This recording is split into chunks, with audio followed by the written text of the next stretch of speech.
Welcome to Tech News Briefing. It's Monday, June 5th. I'm Zoe Thomas for the Wall Street Journal. Delivering vaccines in many countries around the world can be tricky. Things like insufficient cold storage can stand in the way of eradicating diseases like measles, which caused 128,000 deaths in 2021, according to the World Health Organization. But technology that delivers these vaccinations in patches could fix that. Our reporter Brian Gormley, who covers venture capital and healthcare for the WSJ Pro team, will join us to explain this tech and the startups making it. But first, Call of Duty is arguably one of the most successful video game franchises ever. And it's at the center of the debate over whether Microsoft should be allowed to buy Call of Duty's owner, Activision Blizzard, for $75 billion. Regulators worry the deal could give Microsoft an unfair edge in the video gaming industry. The UK's Competition and Markets Authority mentioned Call of Duty 41 times in its decision to reject the deal in April. The U.S. Federal Trade Commission cited the game 18 times in its complaint to quash the acquisition. And even though the European Union approved the tie-up last month, that came only after Microsoft pledged to allow competitors to stream Call of Duty and other Activision games over the cloud. Our tech reporter Sarah Needleman is with me to discuss what makes this gaming franchise so important. So Sarah, for people who haven't played Call of Duty, the players are set in a war scenario, but can you tell us how long the game has been around for and just what makes it so popular? This franchise is 2 decades old. And what's made it popular is a combination of factors. For one, when it came out, that was just when online multiplayer gaming was starting to come into vogue. So it really came at the right time. And there weren't as many other shooters back then as there are today. And compared to the other shooters that were available back then, Call of Duty really had superior graphics and is one of those games that's easy to learn but hard to master. People really gravitated toward it quite quickly. And because it had that early mover advantage, you could say, it continued to snowball over time. And Activision Blizzard invests a large amount of money into the game. The company doesn't say exactly how much, but analysts estimates it's in the hundreds of millions of dollars that they put every year into this franchise.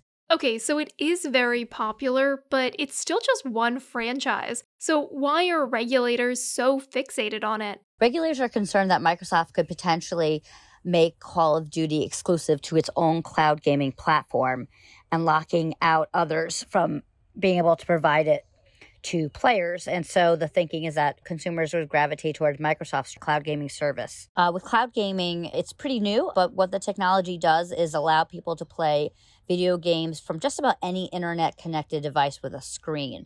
So essentially smart TVs, mobile phones, laptops. You don't have to plunk down hundreds of dollars on a video game console like the Xbox or PlayStation, nor do you have to spend a lot of money on a gaming PC. What have Microsoft and Activision said about these concerns? The companies have said that the deal won't hurt competition and that they've committed to licensing Call of Duty games to rivals and to enabling people to stream current and future Activision titles, including Call of Duty, through the cloud gaming platform of their choice. All right, that was our tech reporter, Sarah Needleman. Imagine a world where the next time you need to get a vaccination, a doctor doesn't have to take out a big needle. Instead, they could just pop a patch on your arm. A number of biotech startups are working to create that future. And while it could help eradicate diseases in places where vaccinations are hard to deliver, investors are betting on potential closer to home. With us now to discuss this is Brian Gormley, who covers venture capital and healthcare for the WSJ Pro team.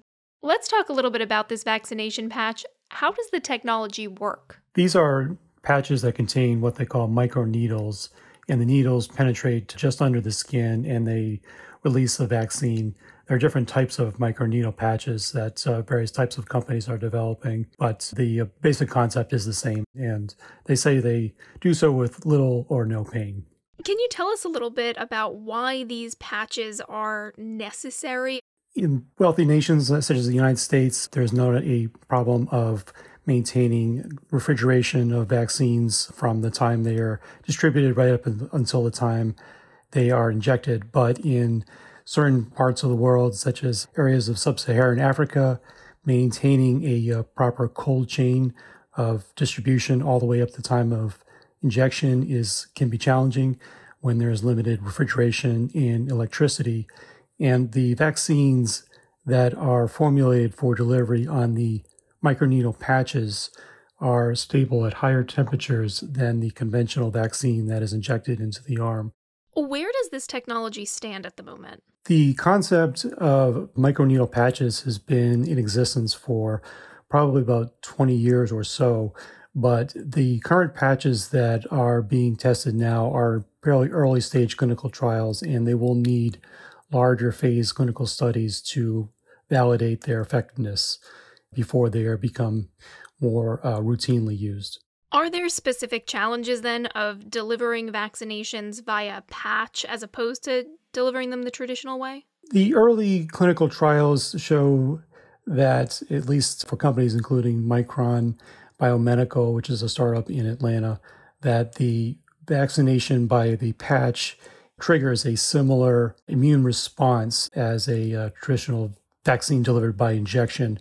However, that has to be validated in larger clinical trials to see if that benefit holds up when it's used more widely across a greater number of patients. Can you tell us a little bit more about these startups that are developing the vaccination patches? Two of the companies I was focusing on are Micron Biomedical and Vaxxus.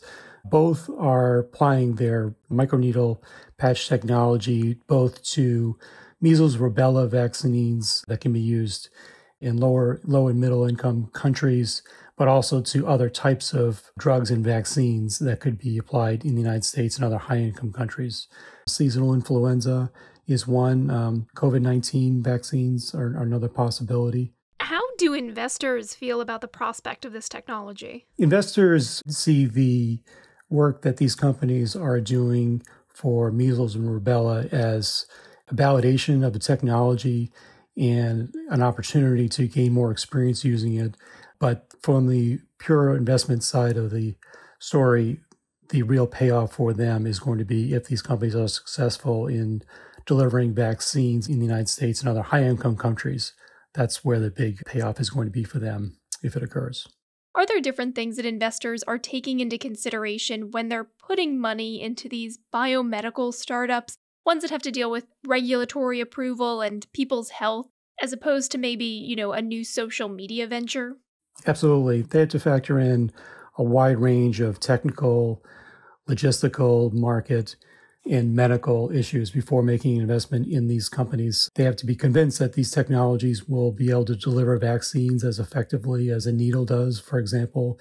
They have to be convinced that there is a payoff in the end, enough demand from patients and healthcare providers, vaccine makers, drug companies for this technology. So it's quite a lot of analysis that goes into making an investment in companies that have this much technical development ahead of them and also medical scientific risk.